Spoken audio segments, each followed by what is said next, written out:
Bonjour à tous, bienvenue pour cette nouvelle émission After Sunday très particulière, dans un format très particulier. Je suis ici sur le circuit de Suzuka, dont vous voyez le tracé ici. On se dirigera sur le circuit tout à l'heure. Mais évidemment, on va parler de Grand Prix, de MotoGP, avec ce qui s'est passé à Silverstone avec Michel Turcot, avec Thomas Morcellino, avec nos chroniqueurs habituels. Et puis on parlera également du championnat de France Promo Sport qui s'est déroulé à Magny-Cours en France. C'est pour maintenant.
Alors c'était la reprise ce week-end à Silverstone, 5 semaines de repos.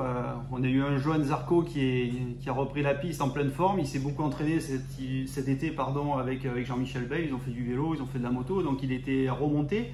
Malheureusement, voilà, la course est finie par une chute.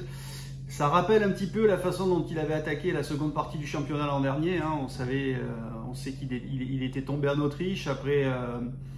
En arrivant sur cette seconde partie hyper motivé, avide de cette première victoire qui lui échappait, il était alors deuxième du championnat.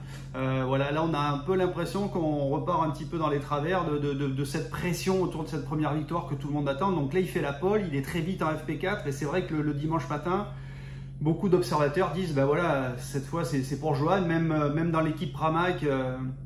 On a Nieto qui parle de cette victoire et donc forcément, bah voilà, Johann par contre super départ, il fait 3 tours en tête, 4 tours en tête et puis il tombe. Alors il est resté assez calme pour expliquer cette chute. Il dit qu'il a dû partir avec le pneu médium à l'avant alors qu'il aurait souhaité partir avec le soft, mais la température était un peu plus élevée en course, enfin le dimanche que le samedi. Il a hésité, il avait peur que son rythme s'effondre avec le soft en fin de course, donc il est parti avec le médium, mais pas de feeling et il tombe en course sans vraiment s'expliquer pourquoi, dans un virage numéro 8, sans être passé plus vite qu'il était passé aux essais ni les tours précédents, donc un peu du mal à expliquer cette chute. Voilà, ce feeling avec ce pneu qui lui a jamais trop plu, mais voilà, peur de prendre le soft. Donc en tout cas, c'est un résultat blanc. Il était troisième du championnat, il passe cinquième. Voilà, ça va être intéressant de voir comment il digère cet échec. Enfin, cet échec, c'est en tout cas cette chute. La prochaine course, c'est en Autriche. Un circuit où il est rapide, où la Ducati va vite, mais où l'an dernier aussi il a fait une erreur. Donc l'an dernier, après sa chute en Autriche, il avait enchaîné un petit peu les contre-performances, il avait un peu déjoué. On va voir de quelle manière il se reprend. Alors on saura mieux dans 15 jours si c'est une chute anecdotique ou si on rentre un petit peu dans une crise comme on avait connu en 2021.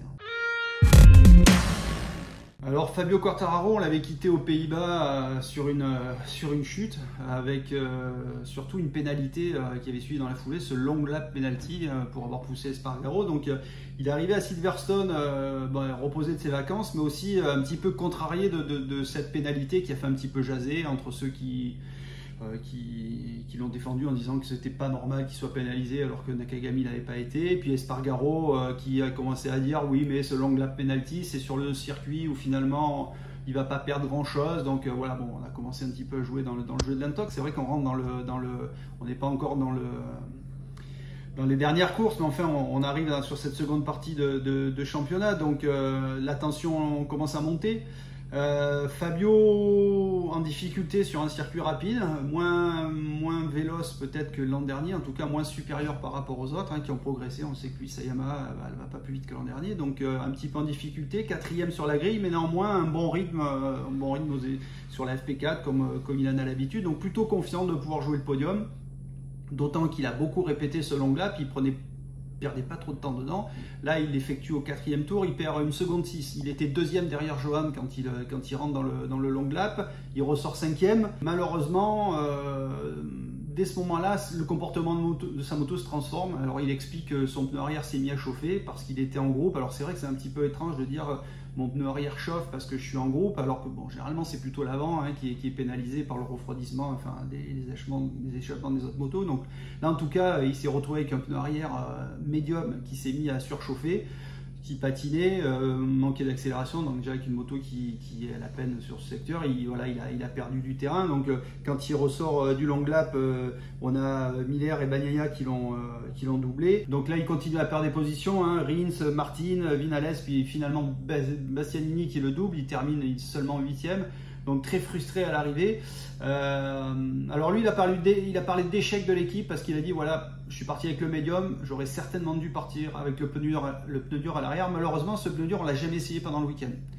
Donc c'est vrai que c'est une erreur de l'équipe, de lui, enfin de l'ensemble de son team, quoi. C'est vrai que voilà, ce pneu qui aurait pu être une option, qui était même certainement la bonne option, lui ne l'a pas essayé, donc il n'a pas osé le prendre en course, même si la température était un peu plus élevée.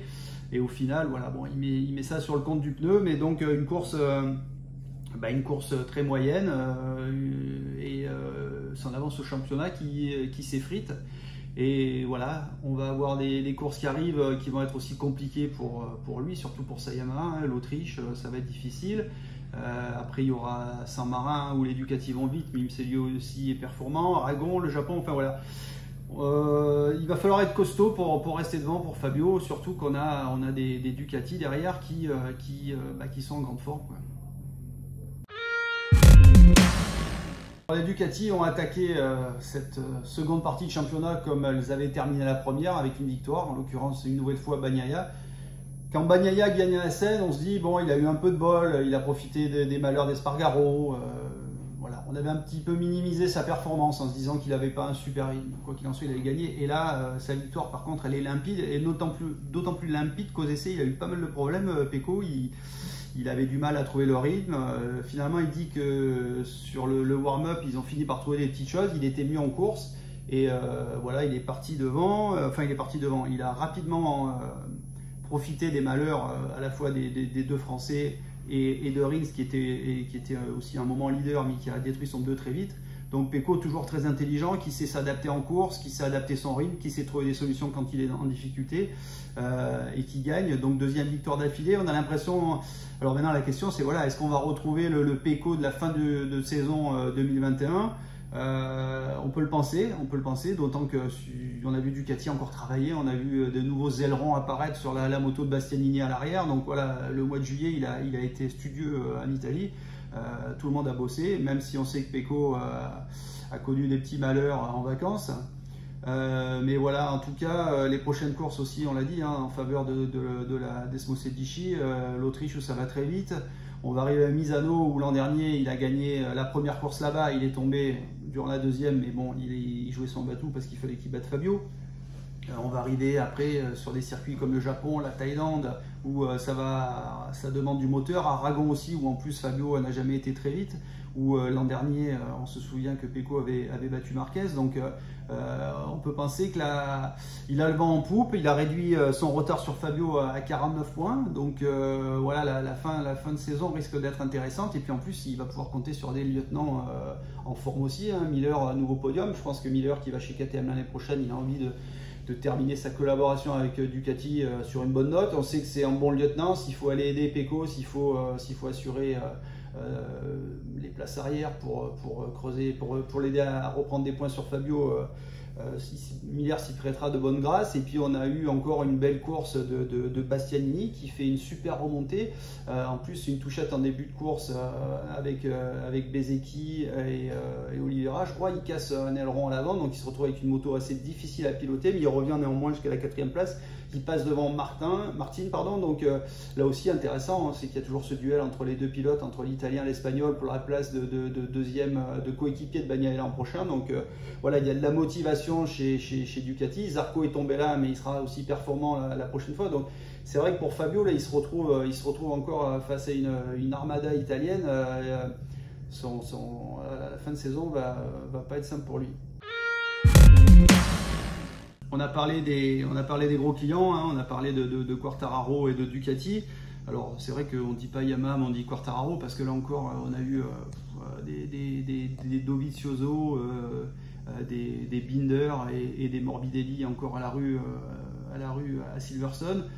Petite parenthèse, Dovizioso a annoncé qu'il ne terminerait pas la saison, qu'il sera remplacé par Cal Crutchlow après le Grand Prix de Saint-Marin. Donc voilà, Dovi fera ses adieux au MotoGP devant ses supporters. Après tout ça, on va parler d'Aprilia. Et Aprilia, on avait Aleix Espargaro lui aussi remonté comme un coucou pour cette reprise. Malheureusement, une grosse chute aux essais, il se fait mal aux 2 chevilles. Il a souffert en course et il termine vaillamment derrière Fabio, 9e. Donc il lâche pas trop de points au leader, il conserve sa 2e place. Par contre, la belle surprise, c'est Maverick Viñales qui termine 2e. Il avait terminé 3e à Assen fin juin. Donc lui confirme. Alors c'est vrai que Assen, Silverstone, c'est 2 circuits où il a toujours été vite. En tout cas, il confirme qu'il progresse avec cette moto et qu'il gagne en confiance. Ça serait intéressant de voir comment il se comporte en Autriche, puisqu'on se souvient que l'an dernier, ça a été la course où il y a eu le gros clash avec Yamaha, où il a pris la porte. Donc voilà, on va voir comment se passe la suite. En tout cas, c'est assez intéressant pour Aprilia d'avoir aujourd'hui vraiment 2 pilotes qui performent avec cette moto et qui, voilà, on va voir de quelle manière ils peuvent troubler un petit peu le duel qui s'annonce entre les Ducati et le champion du monde en titre. Suzuki, à un moment donné, on a cru que Rins allait pouvoir gagner comme il avait déjà fait à Silverstone. Malheureusement, il a très vite dégradé son pneu et il a dégringolé de la 1e à la 7e place. Quant à Mir, qui était pas très bien parti, lui est tombé. Donc encore une nouvelle contre-performance qui joue pas vraiment en sa faveur. On sait qu'il n'est toujours pas annoncé chez Honda côté de Marquez l'an prochain. On sait que son manager est gourmand. Voilà, ça va pas l'aider à avoir du bonus sur le contrat, en tout cas cette nouvelle chute. Puisqu'on parle de Honda, encore des contre-performances. Hein. Le premier pilote Honda à l'arrivée, c'est Nakagami, 13e, devant Paul Espargaro, 14e. Et ensuite, on a Aleix Marquez, 17e et Bradl, 19e. Donc c'est vrai que si Ducati a beaucoup travaillé et encore semble-t-il progressé durant l'été, c'est pas le cas de nos amis de chez Honda. Bon, ils ont pu se consoler ce week-end grâce à une très belle victoire à Suzuka et ça c'est David qui va nous en parler.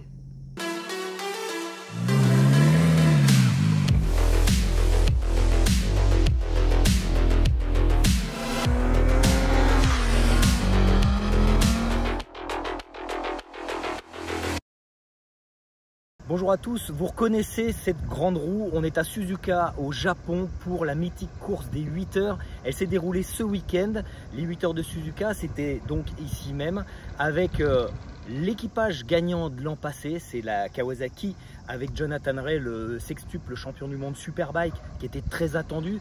Il y a évidemment des teams japonais ici au Japon, et puis les gros teams du championnat du monde d'endurance. Alors toujours le CERT qui est en tête du championnat, qui a gagné les 24 heures du Mans. Il y a la BMW avec Jérémy Guarnoni qui est avec Marcus Reiterberger et il y a Michalczyk. Ils ont gagné pour la première fois en endurance, c'était à Spa. Donc la 3e épreuve, c'est une épreuve de 8 heures, c'est ici à Suzuka avec des mythiques japonais, avec Ryuichi Kiyonari, vainqueur 4 fois, avec un pilote qui va faire ses adieux, c'est Nobuotsu Aoki avec ses 2 frères. On sait que ils ont marqué les Grands Prix. Il y a beaucoup de pilotes japonais très connus ici au Japon. Et puis en team manager aussi, il y a Makoto Tamada, un ancien pilote de MotoGP. Il y a Harada, l'ancien champion du monde 250. Et puis, eh bien, ces 8 heures de Suzuka, c'est un rendez-vous très attendu ici au Japon, mais aussi pour le championnat du monde d'endurance. Alors, ce qui s'est passé ce week-end, c'est des essais très disputés, avec un top 10 trial qui n'a pas été respecté parce qu'il y a eu un accident grave, celui de Gino Rea, qui est encore dans le coma aujourd'hui. Le pilote de la Honda numéro 5 FCC TSR a subi un grave accident. Il y a eu une séance de qualification entre les 10 premiers qui s'est soldée par un meilleur chrono de Nagashima, l'ancien pilote Moto 2, au guidon de la Honda officielle numéro 33. Sur la 33, il y avait également Iker Lecuona, l'ancien pilote de Hervé Poncharal du Team Tech 3, qui est aujourd'hui en Mondial Superbike. Donc les stars du Mondial Superbike étaient ici en endurance. Ils nous ont confié que c'était très physique, que pour la première fois ils s'aident entre eux. C'est une des valeurs de l'endurance, c'est ce qui fait le sel de l'endurance, cette entraide. Tout était réuni pour que ce soit très serré, ça l'a été, avec un départ canon de Josh Hook qui a pris les commandes dès le début de la course. Après, dès les 3 premières minutes, il y a eu un accident entre 2 Honda japonaises, la numéro 17 et la numéro 73, donc un crash énorme qui a provoqué une première intervention du safety car. Ensuite, ça a repris. On a vu les stars de l'endurance, Greg Black, prendre la tête de la course alors qu'il est parti du fond du classement. Greg Black, il faisait équipe avec un seul coéquipier, Watanabe, puisque il y a eu un cas de Covid pour Xavier Siméon, et puis Sylvain Guintoli s'était blessé. Donc 2 pilotes pour la Suzuki, 2 pilotes sur la Suzuki numéro 1, qui a pris les commandes à un moment de la course, donc c'était vraiment un coup de théâtre. Et puis Nicolo Canepa sur la Yamaha numéro 7 du Yart s'est illustré, il a doublé en 3 tours, il a doublé 4 pilotes et pas des moindres, donc il était en feu, Nicolo Canepa sur ce circuit de Suzuka. Beaucoup d'animation en début de course, et puis ça s'est stabilisé avec un safety car qui est intervenu à la suite d'une chute importante, une moto qui a pris feu et qui a creusé un écart entre la Honda numéro 33 qui avait pris les commandes et puis la Kawasaki numéro 10 de Johnny Ray, Leonas Lam et Alex Loves, anciens vainqueurs à plusieurs reprises tous les 3. Donc la Kawasaki numéro 10 était à un demi-tour et n'a jamais pu refaire son écart malgré des efforts très importants durant toute la course. Il faut dire que la Honda 33, même avec le rookie Lecuona, a fourni un effort, a fourni une course impeccable, a maîtrisé sa course de bout en bout. Alors au milieu de la course, il y a eu bien sûr des rebondissements. Déjà la 37, la BMW qui avait gagné à Spa, qui a connu une surchauffe moteur, beaucoup d'ennuis mécaniques avec des casses moteurs.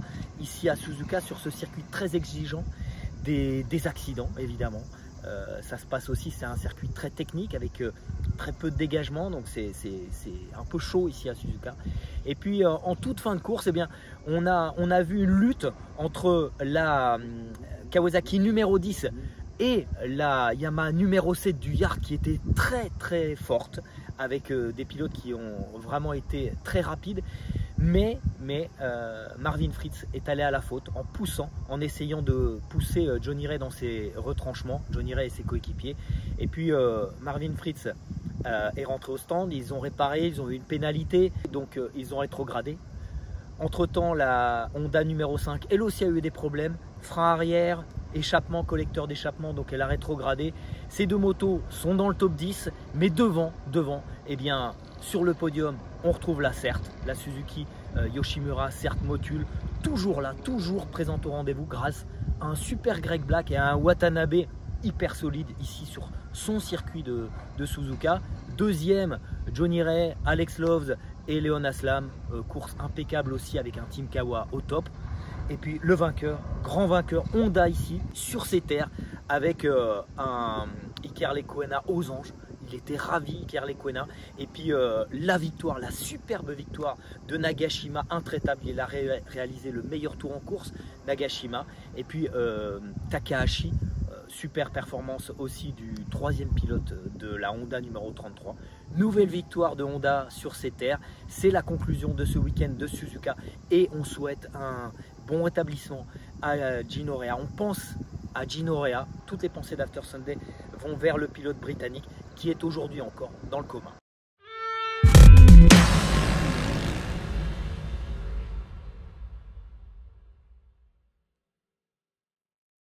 quelques chiffres assez intéressants, puisque si on regarde ce week-end, on est sur le 3e top 10 le plus serré de l'histoire en catégorie Rennes. Déjà, au Grand Prix des Pays-Bas, c'était déjà un record, puisqu'on était sur le 3e top 10 le plus serré de l'histoire en catégorie Rennes. Et là, donc à Silverstone, on a encore mis la barre un peu plus haute. Donc c'est impressionnant. Ça montre encore une fois que le MotoGP est compétitif, parce que si on regarde les 10 top 10, ou même les 10 top 15 les plus serrés de l'histoire, tous ont eu lieu sur les 3-4 dernières années, notamment depuis le retour de Michelin et depuis l'introduction de l'électronique unique en 2016. Autre chiffre intéressant, déjà au Grand Prix des Pays-Bas, on avait eu 4 machines italiennes aux 4 premières places avec des Ducati et des Aprilia. Donc ça, c'était pas arrivé depuis 1972. Mais là, ce week-end, on a mis encore une moto italienne de plus, puisqu'on a 5 machines italiennes aux 5 premières places. Et ça, pareil, ce n'était pas arrivé depuis 1968 au GP des Nations, avec des Linto, des Patton. Et à ce moment-là, c'était déjà dominé par les machines italiennes. Ce qui est difficile à comprendre, c'est où est-ce que se trouvent les machines japonaises, puisque la grosse contre-performance à noter de ce week-end à Silverstone, c'est celle des Honda. En qualification notamment, si on regarde depuis 2010, depuis que Silverstone est revenu au calendrier du MotoGP, les Honda ont quasiment dominé toutes les qualifications. Elles sont toutes parties de la pole position, à l'exception de 2010 avec Jorge Lorenzo sur une Yamaha, et de 2018 avec Jorge Lorenzo toujours sur une Ducati. En 2018, rappelez-vous, la course n'avait été annulée en raison des conditions de la piste. Mais en dehors de ces 2 exceptions, ça a toujours été une Honda en pole position. L'année dernière, c'était Paul Espargaro. Mais ce week-end, la première Honda a été en 17e position avec Alex Marquez. Et ça, donc à Silverstone, ce n'est jamais arrivé. Qu'il n'y ait pas une seule Honda aux 16 premières places en qualification. Je suis encore en train d'enquêter, mais c'est même apparemment la première fois qu'il n'y a pas une seule Honda aux 16 premières places en qualification, peu importe le circuit, depuis le retour de la marque en 1982. Donc voilà. Est-ce qu'il y a clairement un problème, en tout cas chez Honda pour l'instant, même chez Yamaha, on peut aussi le souligner, mais chez Honda, en l'absence de Marc Marquez, on voit que c'est difficile. D'ailleurs, Marc Marquez qui n'est plus au départ d'une course depuis son annonce après le Grand Prix d'Italie et son opération qu'on a suivi, il est toujours premier pilote Honda au classement général. Et derrière, il y a encore quelques points à rattraper pour les autres pour revenir à son niveau. Donc ça montre qu'il y a un gros problème chez Honda. Autre chiffre intéressant, toujours pour les Italiennes, chez Ducati, ce week-end on a eu une Ducati avec la victoire de Francesco Bagnaia sur le podium. C'est la 18e course de suite qu'il y a au moins une Ducati sur le podium, et ça c'est un nouveau record pour la marque. Auparavant, le précédent record était de 17 entre 2007 et 2008, et là maintenant la firme italienne a établi un nouveau record, et on verra si ce record se poursuit, puisqu'on peut imaginer qu'il y aura encore une Ducati sur le circuit du Red Bull Ring, sur le podium du circuit du Red Bull Ring, parce que les Ducati ont quand même une fâcheuse tendance à dominer sur ce circuit. Mais cette année, il devrait y avoir une petite nouveauté sur le circuit, puisqu'on a rajouté une chicane. Alors est-ce que cette chicane va poser problème aux Ducati, ou au contraire, est-ce que ça va les aider? Ça, il faudra voir très prochainement. Voilà. Voilà, écoute, quelques chiffres intéressants, j'en ai d'autres, bien évidemment, j'en ai plein, mais je pense qu'on a fait le tour, et je pense que ceux-ci sont les plus intéressants.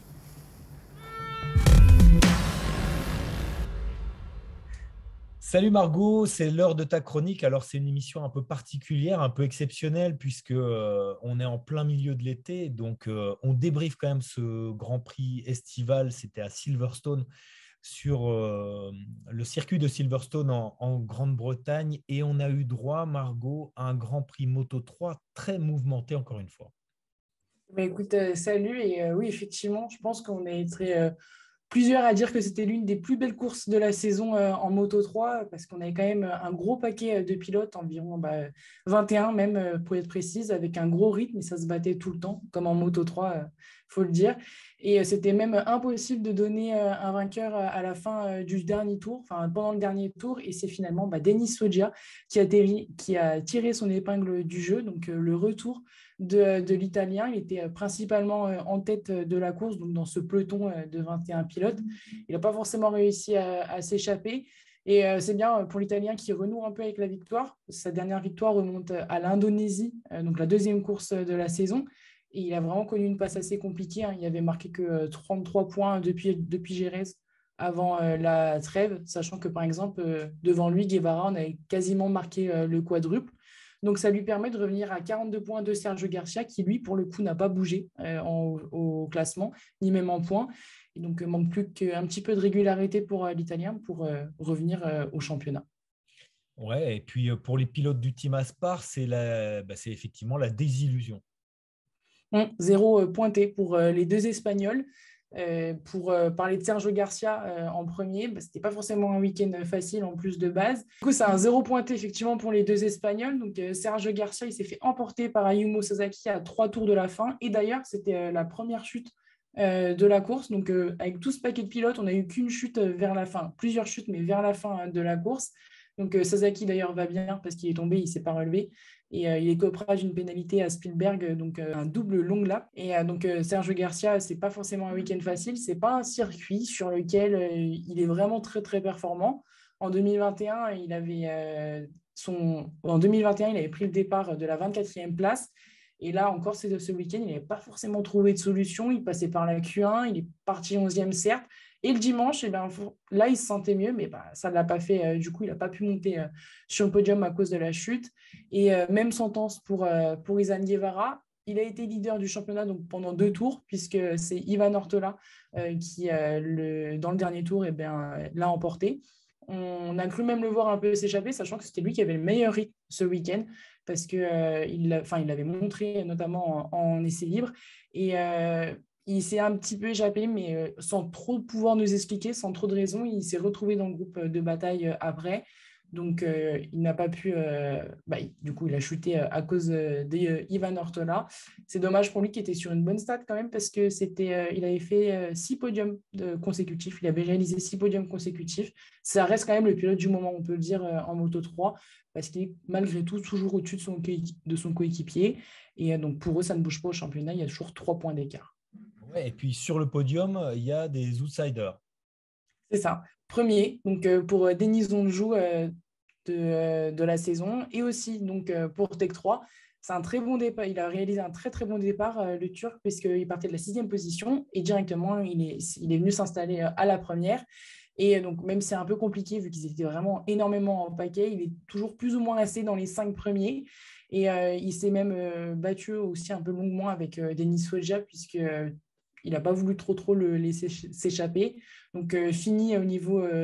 c'est la fin d'une certaine frustration pour Denis Foggia, puisqu'il a loupé quand même plusieurs podiums en début de saison. Et on l'a vu beaucoup s'entraîner cet été. Pas vraiment forcément de repos, puisqu'il s'est beaucoup entraîné avec Kenan Sofuoglu. Donc, peut-être que la première victoire, elle ne va pas trop tarder à arriver. Et après, comme autre outsider, il y a Romain Mazia qui enfin renoue avec le podium. Ce n'était pas arrivé depuis la France, où on l'avait vu. Donc, la France, c'était sa dernière victoire. Et depuis, il était un peu en retrait. Et donc, même en qualif ce week-end, puisqu'il partait de la 21e position. Et il a fait une très belle remontée, puisqu'au bout de 5 tours, il était revenu à la 6e. Et donc, il monte sur la 2e marche. Et donc, c'est le meilleur pilote KTM. Et il est 4e au championnat. Et donc, je finis juste aussi un petit point sur Lorenzo Felon qui, avec les chutes qu'il a pu avoir, a marqué les points de la 13e place. Et aussi, encore, parce qu'en fait, il s'est passé énormément de choses ce week-end en Moto3. Le premier Brésilien à réaliser une pole position en Moto3, c'est Diogo Moreira, et qui a terminé 6e ce week-end. D'accord, beaucoup d'informations en Moto 3. Bon, il s'est passé beaucoup de choses comme d'habitude, je dirais. Mm. Et puis en Moto 2, alors là, dans cette catégorie où il y a Triomphe qui a présenté une nouvelle Moto 2, on a pu assister à une très très belle démonstration d'Alonso Lopez. C'est ça, on peut parler d'un revenant même, parce que c'est ce qu'on peut retenir aussi du Grand Prix de Silverstone en Moto 2. Il a mené d'une main de maître la course. Et bon, certes, il a cédé les commandes, la victoire à Augusto Fernandez, mais donc c'est la première fois qu'il monte sur le podium en Moto 2. C'est un rookie. Mais il faut savoir que le chemin n'a pas toujours été tout beau, tout rose pour Alonso Lopez, parce que pour rappel, en 2021, il a été en contrat avec Max Biaggi, il avait renouvelé son contrat, et donc c'était en Moto 3, et pendant l'hiver, ils lui ont dit que non, il ne continuerait pas, donc il a été mis sur le côté. Donc il est retourné en CEV Moto 2 avec, là-bas, il y avait Fermin Aldeguer qui a d'ailleurs été champion l'année dernière. Et on l'a revu en France arriver donc pour le Grand Prix de France au Mans. Et aujourd'hui, c'est lui qui bat son coéquipier Fermin Aldeguer. Alonso Lopez est vraiment revenu très très fort et il rattrape donc même Pedro Acosta au championnat des rookies puisqu'il se place à la 2e position pour l'instant.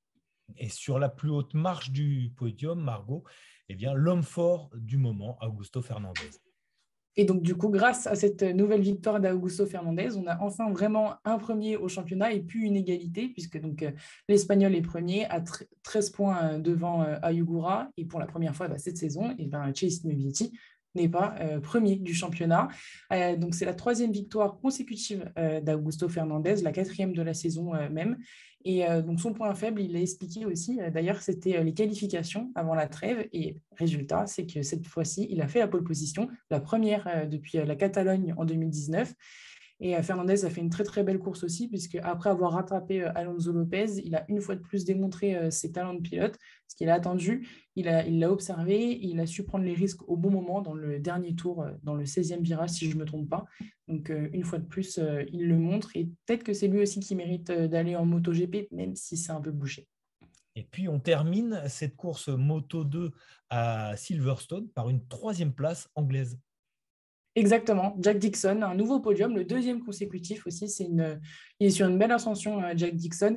C'est un nouveau podium, donc à domicile. On peut dire que son public l'a pas mal aidé. Il l'a dit, il avait la rage et donc il le savait. Il n'avait pas forcément gagné la course parce qu'au début c'était compliqué. Donc au final, il a fait la jonction pour pouvoir se battre pour le podium. Et comme je disais, il est sur une belle ascension et une très bonne saison pour l'instant pour Jack Dixon.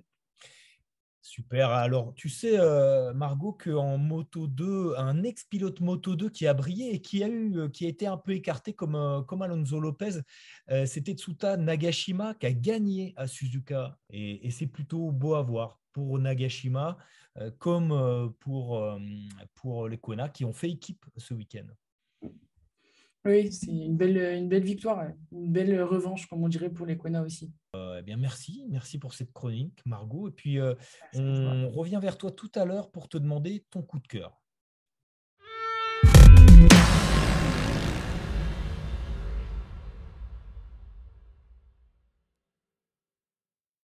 Moi, mon coup de cœur, c'est Maverick Vinales. Un 2e podium d'affilée, une 2e place. On va pas peut-être penser à une victoire tout de suite en Autriche, mais en tout cas, d'ici la fin de saison, pourquoi pas. Ça fait plaisir de voir Maverick qui était vraiment au fond du trou l'an dernier, viré de chez Yamaha. Bon, c'est vrai qu'il a plus ou moins mérité son licenciement. On sait qu'il a quand même un peu pété les plombs. On sait que c'est un garçon fragile, un peu foutraque par moment. Pas super bien équilibré ni super bien entouré. En tout cas, chez Ducati, je pense qu'il a retrouvé une famille. La confiance de Massimo Rivola et de Romano Albesiano lui sont, je pense, importantes. L'aide psychologiquement pas mal. Il est bien dans son team, il s'entend bien avec Aleix Espargaro. Ils font du bon boulot et puis il prend la mesure de ce V4 et il confirme en tout cas que cette moto, elle fonctionne aussi. Elle fonctionne pas uniquement que pour Aleix Espargaro. Tout ça est de bon augure aussi pour le team RNF qui va récupérer les Aprilia l'année prochaine. Alors vraisemblablement, on retrouvera dans cette équipe Miguel Oliveira et Raúl Fernandez. Rien n'est encore officiel, mais en tout cas pour le Portugais, c'est plus ou moins confirmé. Une Aprilia qui épate, qui continue d'épater, et ça aussi c'est une bonne nouvelle, et ça ne met qu'en relief les difficultés de l'équipe Honda, quoi. Bah moi, mon coup de cœur, c'est Enea Bastianini parce qu'une fois de plus, il a fait une fin de course démentielle. Il est revenu, j'ai bien cru qu'il allait revenir sur la tête de la course et qu'il allait finir par pouvoir jouer la victoire. Mais ça, c'était sans compter sur tout le talent aussi de Bagnaia et aussi sur celui de Viñales qu'on a retrouvé. Mais le coup de cœur pour Bastianini, c'est aussi parce que Bastianini sort un peu du lot. Il a un style très agressif, ça fait penser un peu à Marquez dans ses belles années, aucun complexe, c'est ce qui me plaît, c'est pour ça que je trouve que Bastianini, il a du panache et c'est pour ça que c'est mon coup de cœur. Bah, justement, j'hésitais entre Viñales et Aleix Espargaro, mais donc du coup, je choisis Aleix Espargaro parce qu'on vient de l'apprendre avec un talon cassé, donc il avait vraiment le talon cassé. Il a quand même fait la course et je pense qu'il a démontré une fois de plus, malgré toutes les critiques qu'il peut avoir sur son comportement ou sur sa manière d'être, que il y va et que il mérite vraiment sa place et que c'est surtout c'est vraiment un bosseur. Enfin, après, ils sont pas faits comme nous, hein, les pilotes, mais c'est vrai que prendre un high-side comme ça, ne plus être sur le point de marcher, signer le record, bon, même s'il a été battu 6 fois par la suite après, mais c'est juste exceptionnel ce qu'il a fait. Il a quand même pris le guidon le lendemain, donc c'est quelque chose à saluer, je trouve.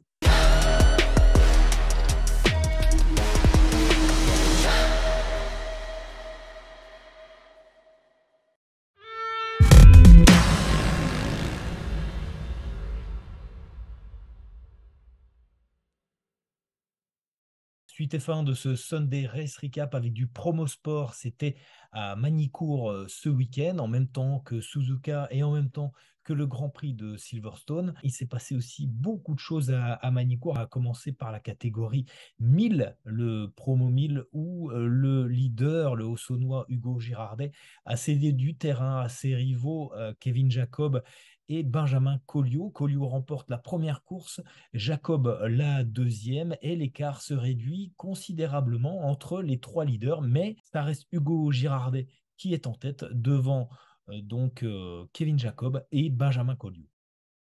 En promo 600, c'est un nouveau venu, Dorian Laville, qui s'est imposé de belle manière. Il a déjà survolé les qualifications et puis il s'est imposé en course 1 comme en course 2. Dorian Laville, première participation, première victoire et déjà une belle domination. Il a réussi à surclasser les leaders du championnat, Ilyes Blanchard et Florian Réau au guidon de Yamaha, tous au guidon de Yamaha. On est en promo 600 évidemment, et ce sont les R6 qui vont le mieux. Domination également en promo 500 Cup d'un pilote.